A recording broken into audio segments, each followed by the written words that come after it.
यहाँ पर नालागढ़ के प्रभारी सुखराम चौधरी भी हैं। मंचों से जिस तरह आप लोगों की बात हो रही है, लोग भी ये पूछ रहे हैं कि आपके पास ये तथ्य कहां से आए कि सरकार 125 यूनिट बिजली जो फ्री मिल रही है उसको कम कर दिया जाएगा, ओपीएस है वो 30% पे ला दी जाएगी। कहां से आपके पास ये आंकड़े आए हैं? देखिए, प्रदेश में सुखविंदर सिंह सुक्खू की जो सरकार बनी है उस पर लोगों को विश्वास नहीं है। 300 यूनिट की गारंटी इन्होंने दी थी, बड़ी बड़ी दीवारों पे लिखा। सरकार बनने के तुरंत बाद 300 यूनिट बिजली फ्री नहीं। अब वो 300 यूनिट बिजली फ्री मिले नहीं। 125 यूनिट कंडीशन में भी जिस तरह से 18 से 60 साल की पेंशन लगाने में कंडीशनें लगा रहे हैं, उसमें कंडीशनें लगने जा रही हैं।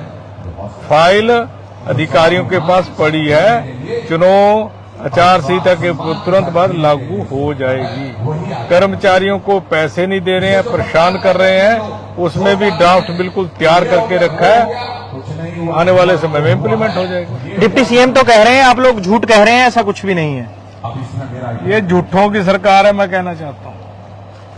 आदरणीय सुखविंदर सिंह सुक्खू जी से मैं एक प्रश्न पूछना चाहता हूँ। ये नालागढ़ में लाइट दिन में 18 से 20 बार, 30 बार, 40 बार क्यों जाती है? किसान परेशान है, धान की रोपाई हो रही है, ट्रैक्टर खेत में खड़ा है, मजदूर लगे हैं, बिजली है नहीं, ट्यूबवेल चलता नहीं। मुख्यमंत्री बताए जिस दिन आपने नॉमिनेशन करवाया, अब मंच पर आए लाइट आ गई, आप उतरे नीचे मंच से लाइट चलेगी, 4 घंटे लाइट नहीं आई। कहाँ चलेगी? हिमाचल प्रदेश तो बिजली पैदा करने वाला प्रदेश है। पूरे हिमाचल में बिजली की त्राही त्राही क्यों हो रही है? मुख्यमंत्री जी जवाब दें। और जहां तक आदरणीय उप मुख्यमंत्री जी की बात है, सारे काम प्रदेश के ठप पड़े, लोग हताश और परेशान हैं। एक ईंट नालागढ़ विधानसभा क्षेत्र में 18 महीने में लगनी गणाए तो बताए कहां लगाई एक ईंट?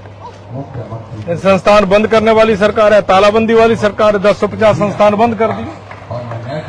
इस विधानसभा क्षेत्र के सब अच्छे संस्थान बंद हुए। कोई काम बताया जो इन्होंने किया हो पिछले 18 महीने में?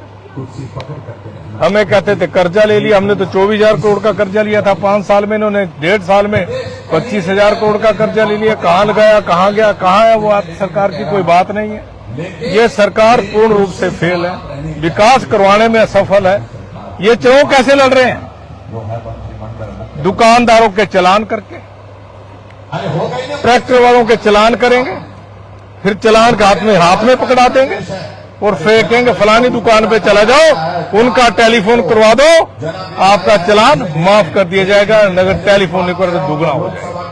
यही चर्चाएं आपके विषय में भी हो रही हैं। पहले आपने इनकम टैक्स की रेड करवाई, आजकल आप ईडी की रेड करवा रहे हैं। देखिए, कोई इनकम टैक्स नहीं, जो आदमी गलत करता है उसके ऊपर रेड होनी चाहिए। यहाँ तो चौराहे पे 1000 से ज्यादा चालान हो गए लोगों के, 1000 से ज्यादा चालान। हर चौराहे पे कर्मचारी उस तरह के अधिकारी खड़े हैं, पर्ची काट के हाथ में पकड़ा देते हैं। ये सरकारी मशीनरी का दुरुपयोग कर रहे हैं चुनाव में। इनके पास कोई विकास का काम नहीं है, कोई इनकी नीति नहीं है, कोई इनकी नीयत नहीं है। 18 महीने में प्रदेश को गर्दिश में डाल दिया। सरकार बनाने का फॉर्मूला तो आप भी जनता को बता नहीं पा रहे हैं। मुख्यमंत्री तो बनाने में आपको बता दूं, 43 से 34 हुए थे ना, वो फार्मूला ही था ना।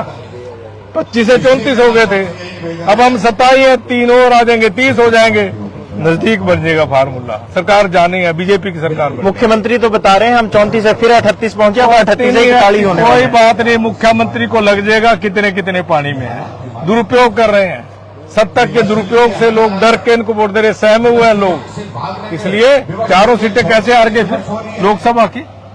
1 सीट हमने इनसे ली, विधानसभा की हमने 2 सीटें इनसे छीन ली।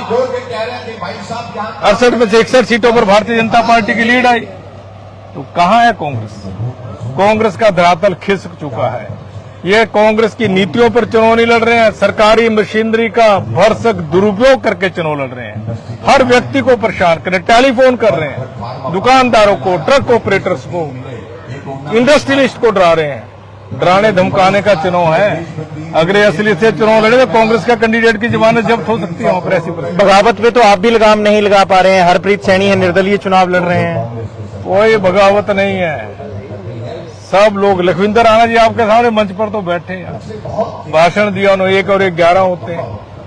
ये उनका गो है, दोनों मिलकर चुनाव लड़ रहे हैं। जीतेंगे चुनाव, बाहरी व्यक्ति को लोग यहाँ पर जन समर्थन नहीं देंगे और उसकी छवि पूरा हिमाचल प्रदेश जानता, हम नहीं जानते, पूरा हिमाचल प्रदेश। वो अपनी छवि को लेकर कह रहे हैं कि आप मेरे ऊपर एक भी आरोप साबित कर दो, मैं लगे चुनाव में ही छोड़ दूंगा। भाई आरोप क्या, जो पूरा कालिक से लिपटा हो, किच्चर से लिपटा हुआ आदमी हो, उस पर आरोप लगाने की जरूरत क्या है? 132 FIR उसने खुद कहा, 132 से अब तो जी 10-15 रहेगी। अगर एक व्यक्ति के ऊपर 2 FIR हो जाए, गो में पता लग जाए, लोग उसकी परछाई से डरना शुरू हो जाते हैं, परछाई से। आपके परिवार के ऊपर तो 132 FIR दर्ज हुई, कम है क्या? गिनीज बुक में नाम डालना क्या उसका? चलिए, आपने अपना समय दिया, बहुत बहुत धन्यवाद। हमारे साथ नालागढ़ से भाजपा के प्रभारी सुखराम चौधरी।